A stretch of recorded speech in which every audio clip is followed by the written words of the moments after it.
Yo, what's up, high schoolers? Today we're going to review your volunteer hours, more specifically, what they're used for and how to fill them out. Public service is required at most high schools, and I'm going to show you the basics every student should know. So, why do you need to volunteer anyways? Well, volunteering is a requirement at every high school, with students being expected to rack up a minimum of 40 by graduation. Moreover, most colleges require at least 40 hours to even enroll. So meeting this base requirement is something every kid has to do. After this initial requirement, at 75 hours, Florida students will meet one requirement for the Bright Futures Florida Medallion Scholarship. This covers 75% of your tuition to any Florida school. And once you receive 100 hours, you will meet the requirement for Bright Futures Florida Academic Scholarship, which covers 100% tuition. Now, regardless of where you go to school, racking up hours will allow you to qualify for many other scholarships out there besides Bright Futures. Once you reach 250 or more hours, you will receive a silver cord as an award for graduation. This is a high honor, and receiving this many hours looks good on your high school transcript when applying to colleges. Now, the main reason why you need to volunteer are the unique experiences you get outside of school.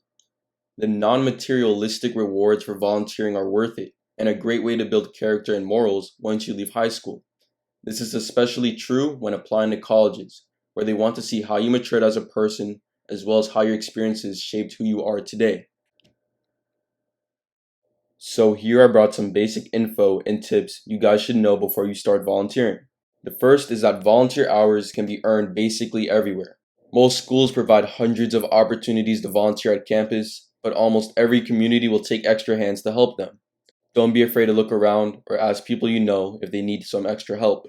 The second is to try and volunteer in areas you're interested in.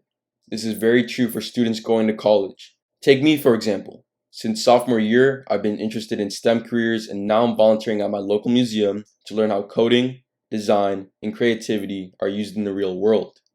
I've used the opportunity of volunteering to learn more about my passions, and it really allows me to enjoy it more.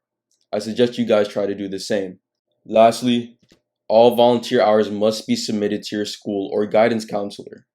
If you're watching this video in 2021, you know the issues of COVID and how hard it is to contact your school.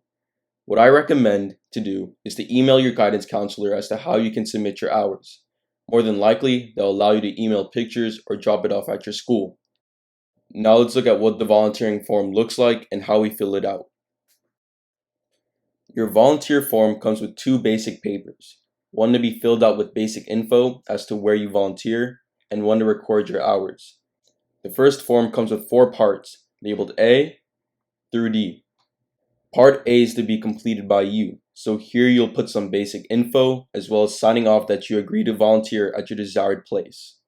Part B is to be completed by the person you're volunteering for. Here they will put their institution's basic info for the school to check off to see if it's a valid place to volunteer. If you don't know a place allowed by your school to volunteer, I'm going to attach a form you can look at with verified places you can volunteer at. Make sure to check the description to check that document. Now, Part C is filled out by your parents, and Part D is filled out by your guidance counselor when you turn in your forms to the school. The second paper is filled out by you and the person you're volunteering for. Here they will put all the hours you've completed, and you have to put your basic info as well, such as your name and your student number. Alright guys, that's the end of the video. If this helps you understand volunteering, please leave a like.